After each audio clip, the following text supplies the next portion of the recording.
How's it going, everybody? Andrew Burns here with DJ Mac Daddy Fox, otherwise known as Brett Fox. Hey, how's it going? Here on the Soundtrack Online, and we just got finished watching a fantastic edition of the Cruiserweight Classic. Words can't describe how I feel right now. We are gonna dive into that, but first we're gonna talk about this NXT show, Which is pretty good. August 31st, 2016. NXT starts with Samoa Joe, and it was earlier today. He's talking with some trainer and William Regal. Mm-hmm. They're selling that he was injured by Shinsuke Nakamura's knee. Sucks to suck. Yeah, and so they're saying that he's not going to compete anytime soon, in the words of the doctor. So I don't know where they're going to go with this, but I'm figuring they're probably going to do Joe versus Nakamura again, because there's just really nobody right now that's on the level of Shinsuke Nakamura. And if there's nobody on the level of Shinsuke Nakamura, then I don't know what the hell they're going to do with this women division. But there's not anybody. Yeah. So, anyway, that's that. We got our first match. It's the amazingly over Ty Dillinger. I mean, this guy, it's amazing, because this guy, I was telling Brett, he was talking to me about how many times that Shinsuke Nakamura has lost and how many times Samoa Joe has lost since coming to NXT. And it's easy to count how many times these guys have lost, because it's very rare. Mm-hmm. For Ty Dillinger, it's like counting up how many times has he won. It's very few. But everybody loves him. Very few. But everybody loves him anyway, because he's so freaking good. And the wrestlers love him. I know Kevin Owens respects him. He in particular has said something about it. But he's well respected by his peers. But he's facing Blake, I think. No, Buddy Murphy. Wesley Blake is the other one that he beat. He's facing Buddy Murphy tonight, who arrives to the ring to an audible groan from the crowd. And who's his girlfriend? Or his fiancée? Alexa Bliss, yes. Brett just can't believe this. I mean... It is shocking. I mean, I say it... I think I've said it every time now. It's like something golden with a sack of potatoes. The sack of potatoes line again. Well, I mean, it's unbelievable. Yes. How does that even happen? So even though this guy is generic as hell in the ring, really has no upside, he does have Alexa Bliss. So he knows something that we don't. Yeah, on the real. But on his way to the ring, there was an audible groan. I groaned, and then I noticed that the entire crowd at Full Sail groaned with me. I saw this guy come to the ring. Luckily, Ty Dillinger was able to defeat him in a rare victory. Getting a little bit of a push now. He's beaten both of these dubstep cowboys, as Enzo Amore used to call them. I can't remember what their actual name was. I guess they didn't have one. So, big things for Tyler Dillinger. Maybe he can beat Steve Cutler next. But anyway, before we get to Steve Cutler, we have a Tommaso Ciampa interview, or we were going to, but then he gets interrupted by the Revival, who are super over with me right now after their fantastic match at Brooklyn, which Brett did not see. No. But it's my favorite tag team match of all time, and in my top 10 favorite matches of all time. And to see them out here, I guess that means that they're going to continue the beatdown. This was an awesome segment, even though it was very simple. Ciampa's going to have an interview. He's going to talk about Gargano, who is injured thanks to these guys. They come out. They don't say anything. They just beat him up. Yeah. It was awesome. And then they take him out to the ringside area. Dawson's cutting a promo on him, talking about reality, and they were reality, and they were really kicking his ass, I don't know, whatever. And then he got in the ring, and he looks up. He's got this weird smile on his face. The crowd's going crazy for this guy. It was awesome.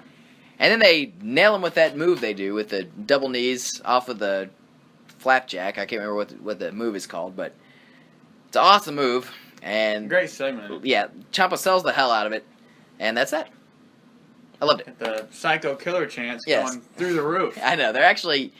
I'm surprised that they're going with the Psycho Killer thing. It doesn't really seem like a very WWE PG-friendly name. Yeah, really. But whatever. Next we get Steve Cutler versus Kenneth Crawford. Woo! Never seen Kenneth Crawford before, although apparently he has been in NXT before, judging from the announcers. He seemed better than Steve Cutler here to me. Steve Cutler seemed awfully generic. He had a weird facial hair thing going on, but other than that... Almost looked like it was fake. Yeah, other than that, not much to him. He was apparently used to be in the Army. I could give a fuck about that. Anyway, they had a nice little squash match. Kenneth Crawford kept it from being a dud. I actually gave this squash half a star. And Brett gave it 1.5. Oh, I forgot the rating of Buddy Murphy and Ty Dillinger. I gave it 1.5, and Brett gave it 2.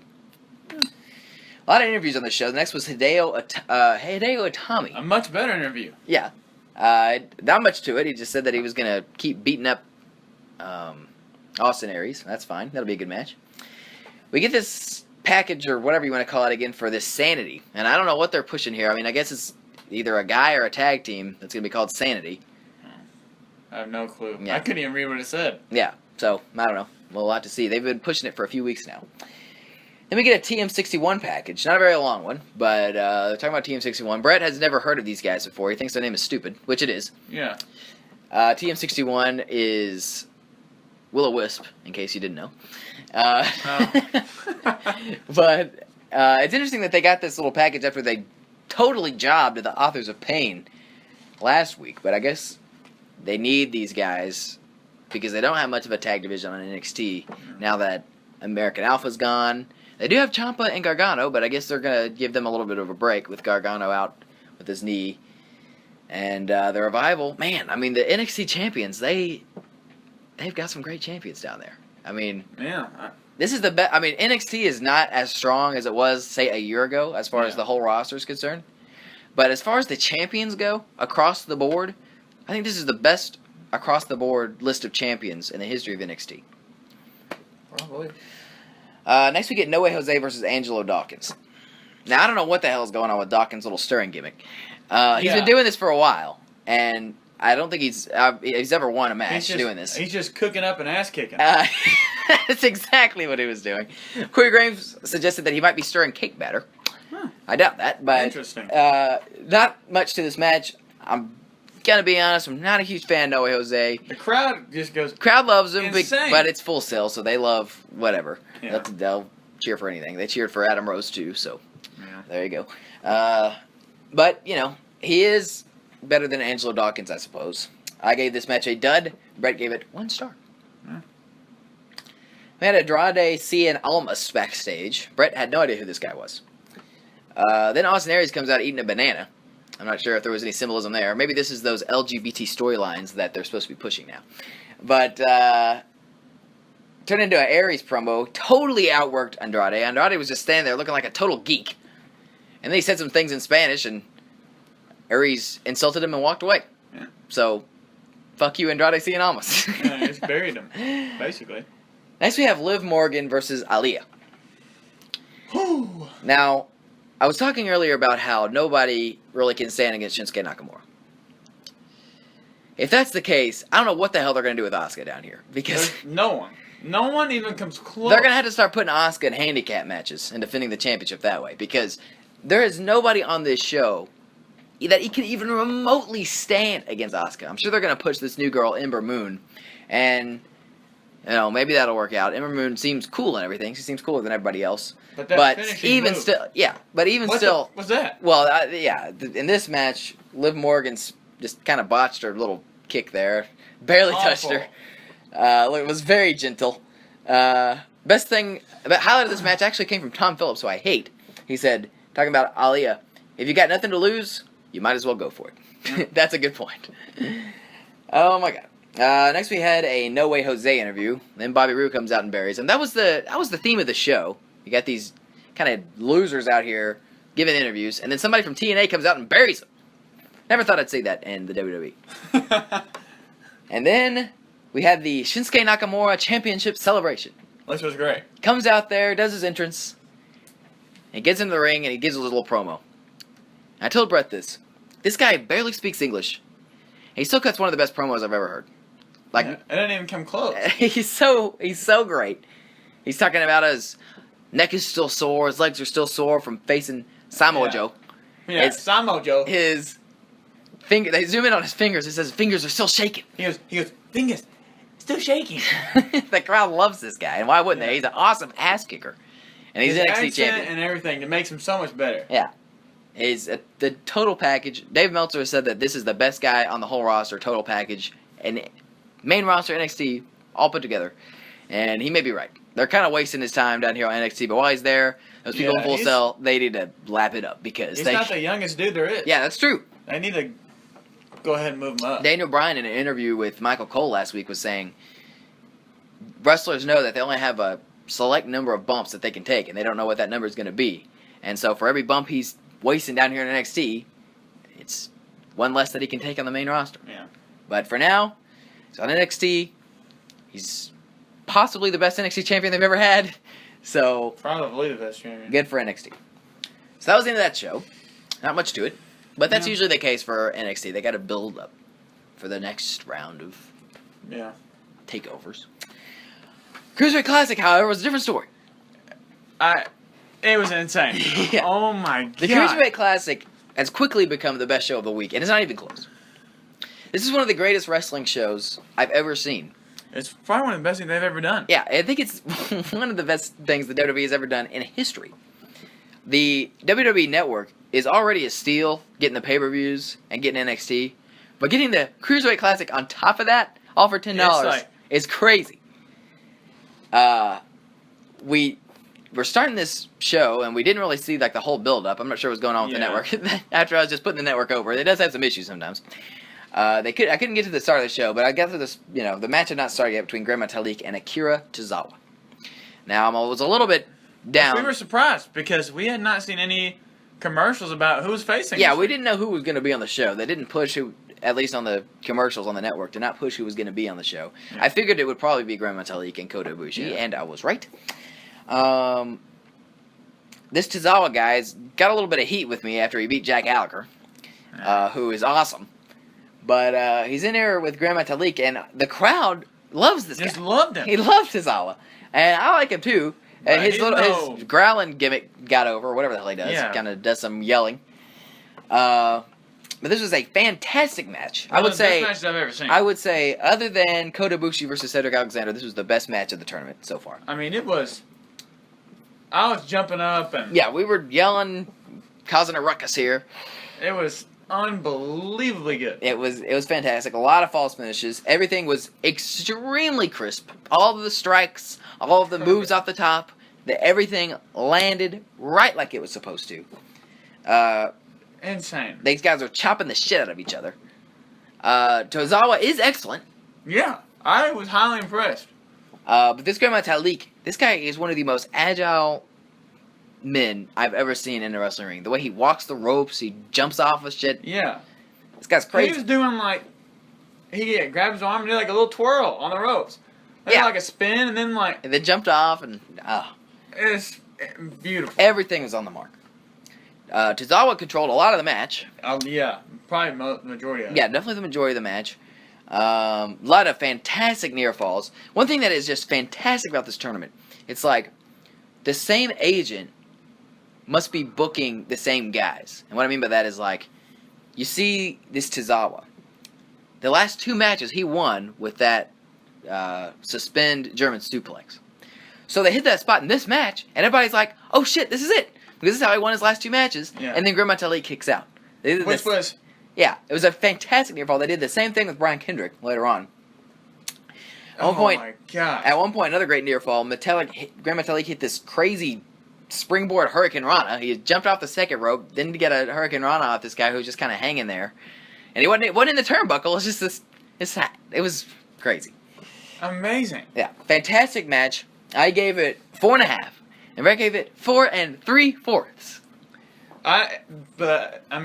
Really the debate for me was 4.75 or 5. Yeah, and there's not a whole lot of difference there. The one thing that happened in the match that did kind of take me out of it was Gran Metalik really should have gotten counted out at one point. He's probably used to wrestling in Mexico. I think they probably counted 20 there.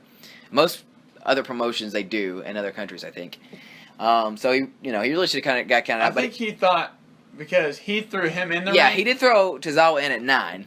The referee was cutting him no deals here. He was continuing the count as fast as ever.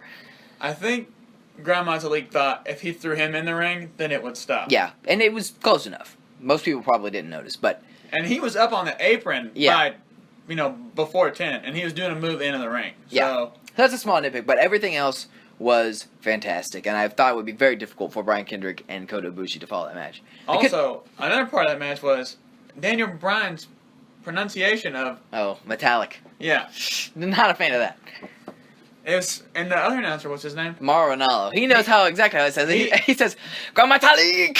He pronounces it so loudly. I feel like he's trying to get the message across to Daniel Bryan. He might have been. But he doesn't... I don't think he gets the... he just doesn't get the memo. Yeah, that's true. But I do like... I mean, the announcing on these shows has just been fantastic. Mostly when you watch... Oh, man. Usually when you watch a wrestling show, you're like... It's a given that you're going to have to deal with some annoying announcing. Yeah. But that is not the case in the Cruiserweight Classic, so props to both guys there. Amazing. The next match, and the only other match on the show, was Brian Kendrick versus Kota Ibushi. I was very excited for this match. Brian Kendrick has been one of my favorites in this whole thing, and I was surprised by that because I really didn't think there was going to be much to him. Because, I remember whenever he was with Paul London, and then I remember he had that ridiculous gimmick where he was dancing around and he had that huge black guy that was with him. But that doesn't really narrow it down. But it was like he was like very muscular. He was the last ECW champion, actually. But he wasn't very good. He was in the core, but I can't remember his name. Ezekiel Jackson. Yeah, oh yeah. Ezekiel Jackson was his manager. He was not very good. Yeah, back then, I thought Brian Kendrick was good and everything, but I just didn't think it was that great. No. But I always thought he was an idiot. This guy is a master psychologist in the ring. He uses every advantage that he can. He's he's the dirtiest player since Ric Flair that I've seen. I mean, Triple H is up there. Yeah. But Triple H is more, he can back it up, he's more brutal and everything. You see Brian Kendrick versus Kota Ibushi, and you're looking at these guys, you're like, Brian Kendrick doesn't have a prayer! But he works his way into the match by hook or crook, and that's why he's great. And it's exactly what we did with Tony Nese, who was like one of the most built and muscular guys in the tournament. And Tony Nese just kicked his ass all through that match. And then Brian Kendrick came back just, by hook or crook. Out of nowhere. Yeah. And that's exactly what happened here. Brian Kendrick really controlled a lot of this match against Kota Ibushi. At the beginning, it was just him getting his ass kicked. Yeah. And then he did this spot where he dropped Kota Ibushi on this pole thing, where the turnbuckle connects to the pole. Yeah. And Daniel Bryan sold the shit out of this because they had already mentioned that Kota Ibushi had a surgically repaired neck, which Daniel Bryan knows all about. Daniel Bryan, by the way, is is very partial in these matches to Brian Kendrick. Every time Brian Kendrick's in a match, Daniel Bryan's going crazy. Yeah, I mean, at first it seems like Daniel Bryan's really not trying to take sides. Yeah. And then when it comes down to it, and Kota Ibushi's trying to pin him. He's like, "Come on, Brian!" He goes, "Come on, Brian!" I don't know if they. It's probably Daniel Bryan knew who was going to win. Yeah, I'm sure. But he's so good at some of this that he might not have. Yeah. So anyway, that was then, excellent. When he dropped him on the turnbuckle, Kota Ibushi just fell. Sold the shit out of it. This Kota Ibushi, this guy can sell anything. This guy can do it all. He is the best striker I think I've ever seen. Might be the best seller that I've ever seen. He can do everything except speak English. Yeah. Which is a big barrier for him in the WWE. But as Brett told me, you can go ahead and explain what you told me. I'm not going to do my Japanese accent because that might be pushing it. Yeah. But, I was thinking, obviously him not speaking English is kind of a massive problem. Yeah. But, of course, if you bring him into the WWE, screw NXT. I mean, we don't need that. I mean, he's not the youngest guy either. That's true. Although it could have if they was going to come in, I would like to see him face Shinsuke Nakamura. Yeah, which would be amazing. Yeah. But either way, though, main roster or not, they could have just like him just be a boss and have like a translator come out there and speak for him. Yeah. So he, they yell at him, whoever's trying to face him, whatever, mean mugging him, yelling at him. All he has to do is, speak a little Japanese into her ear. And she just looks up and, goes, "You got it." Yeah, he accepts. Like, right. And that's amazing to think about. I love it. And, you can just picture him. He's so good, he doesn't have to speak for himself. Right. That's the gimmick. Right. You can picture him just, in a suit, got some sunglasses on, maybe. Yeah.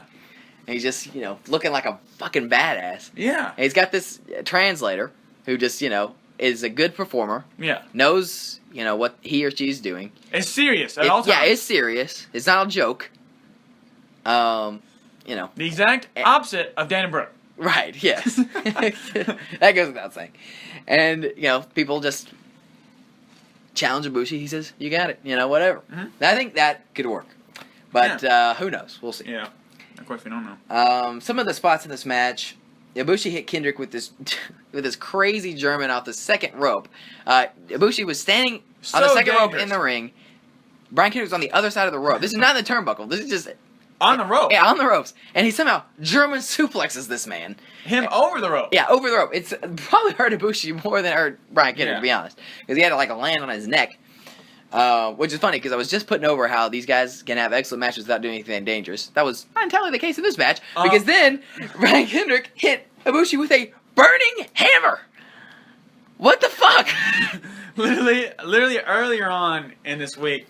Yeah, we've been playing a lot of WWE 2K16. Yeah, and I was showing Brett the moves in the game, and I was like, look at this move right here. This is like the most brutal move of all time, and it's a burning hammer. Yeah. And Brett was like, well, they will never do that. They won't ever do that because that's it's unbelievable. It's ridiculous. So we're watching this match, right? Yeah. He picks him up. I'm thinking it almost kind of looks like an FU or something. Yeah, it's kind of, you get him in the reverse FU position. I figured he was probably just going to drop him like an FU, just like on his face, like on this chest, or whatever. And no, he does it. He drops him right in his head. On the top of his head. Oh and my his god. neck bends. Yeah, crowd popped for this, but I'm not sure they popped loud enough. Like, this should have been like, holy shit! Like, this is the craziest move. I mean, we just sat here in silence. Yeah, created by Kenta Kobashi in Japan. And I think he only did it like 7 times. Yeah. And nobody ever kicked out of it. I think probably 7 times. I don't know if anybody's ever kicked out of this move, but Ibushi did here. And I was not sure how to feel about this. I almost think they just should not have done it. Like, if they were going to do it, just let it be the finish. Because nothing you do in this match is going to top that move. No. So that was insane. Yeah. I could not believe he did that move. It makes it a little better that Kendrick's finish is a submission and not a pin move. Because if he would have pinned Ibushi later on with a different move, then that would have sucked because it would not have been as good as the Burning Hammer. That's a big problem in the main roster. Like, Dolph Ziggler does all these moves, and he does a zigzag as his finish, which is stupid. Yeah, that's the worst move he has.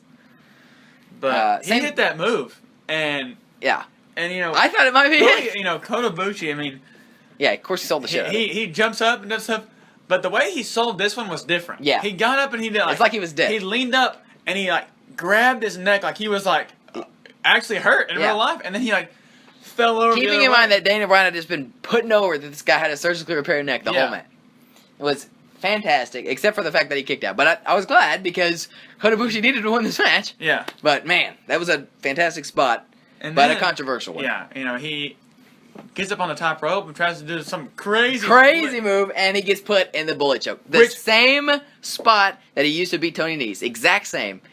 And it got us because it worked before. So holy shit! Earlier in the match, he got him in the bullet choke. Yeah, and I didn't really believe that one. Yeah. Oh no, neither did I. But I was like, if he gets even another one. Yeah, I go. That's a bullet choke, but he doesn't have him as good as he did. Yeah, he didn't have it fully locked in. Right. Yeah. Here he had it fully locked in. Fully locked in. Perfect position. Ibushi sold the shit out of it. It looked like he was gonna tap. He was thinking about it, and they reversed it. Yeah, I thought it was gonna tap. Yeah, I thought it was over. I mean, the whole match, I was probably 100% positive Kota Ibushi was gonna win this match. But right when that happened, might be 0% sure he was gonna win that match. Yeah, it was crazy. It was so good. He got out of it, and then he put him up for that last chance powerbomb, and that got the victory. Yeah. Excellent finisher. Excellent. Kota Ibushi sold the out of it. He yells. And nobody hits a powerbomb like Kota Ibushi. No. Nobody does almost anything like Kota Ibushi. No. This guy. Anytime he ever does some type of kick.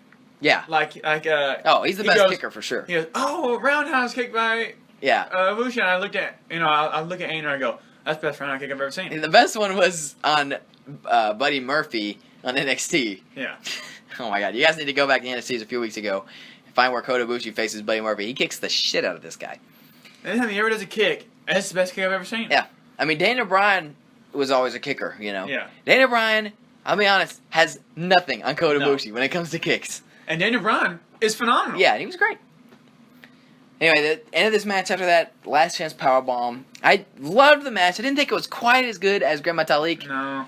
But it was amazing. Yeah, so I gave it 4 stars. Brett gave it 4.5. Yeah, it was amazing. Which is fair. And they go off the air, they do the whole gimmick where they're like, next week this is gonna be crazy. Which is most likely it'll be Zack Sabre Jr. versus Noam Dar. Which I cannot believe is still in this He tournament. better not win, is all I'm saying. Yeah, I'm sure Zack Sabre Jr. will beat him. Because Jack Sabre Jr. versus Grand Metalik, that's going to be awesome. that would be insane. It's such a mix of styles. It'll be interesting to see how yeah, they do it'd it. be great. And then Rich Swann against... T.J. Perkins. Right, T.J. Perkins. I'm pulling for Rich Swann. Brett might be pulling for T.J. Perkins because he loves suicide. Yeah, suicide manic. Yeah, and that T.J. Perkins was manic for a while there. But anyway, phenomenal show. Yeah. And then But after... I've from a from the very beginning of the tournament, I mean, if it's Kota Ibushi and Grand Metalik in the end, Yeah. that will probably be the best match that's ever been showed in television history. Well, it'll definitely be... I'm sure it'll be awesome. I'm not sure... I mean, Kota Ibushi, I think, is better than Grand Metalik. But if Kota Ibushi's not going to go to Raw, then they may have Grand Metalik win. Unless he's not going to go to Raw. Then I don't know what the fuck they're going to do. But regardless, this tournament is so fucking awesome. I'm not sure if either of them speak English. I don't think they do. I'm pretty sure in Grand Metalik's videos it shows subtitles. Yeah, it does. And they do. And Kota Ibushi's as well. Yeah, I know. Well, so they can have both those translators talk to one another. Well, luckily it's a global cruiserweight classic. Yeah, So. very true. But it is going to be something they're going to have to work out when they make it to the main roster. Anyway, after the show came off the air or whatever, go back to the ring, and the fans going crazy for Brian I Kendrick. called it. Just like with Cedric Alexander. And Daniel Bryan goes out there and hugs him. And it was a great moment. Yeah. These guys trained together. It was a tearjerker. Yeah, these guys trained together. Started off in Shawn Michaels' camp. I guess that was probably 2000, maybe 2001. And they, I don't know. I know that Daniel Bryan didn't. I don't think Shawn Michaels' camp lasted for very long. So I don't know where they went after that. They might have stuck together after that too. But they were definitely together in Shawn Michaels' camp. Because Shawn Michaels trained Daniel Bryan, and he trained Brian Kendrick, and he trained that guy who was with Trevor Murdoch. I can't remember that guy's name. Lance? It seems like it's over the Lance, yeah. But it's not Lance Storm. That's what I was about to say. It's definitely not him. Yeah. I don't know. Let us know in the comment section below if you remember this guy's name. But anyway, yeah, I remember I read Shawn Michaels' book, which came out in like 05, 06. And in that, he talks about his little wrestling school, and he talks about Brian Kendrick and this guy. And he was like, and there's this other guy that I trained. He may make it someday too. His name is Bryan Danielson. And yeah, Shawn Michaels, he made it. Yeah, he definitely made it. Anyway, that was the Cruiserweight Classic and NXT. Phenomenal show, the Cruiserweight Classic. And that does it for wrestling this week. It only gets better. Yeah, I mean, it'll be interesting to see what happens next week. Cruiserweight Classic, you gotta watch the show, and you gotta watch the whole thing. It's just phenomenal. #phenomenal.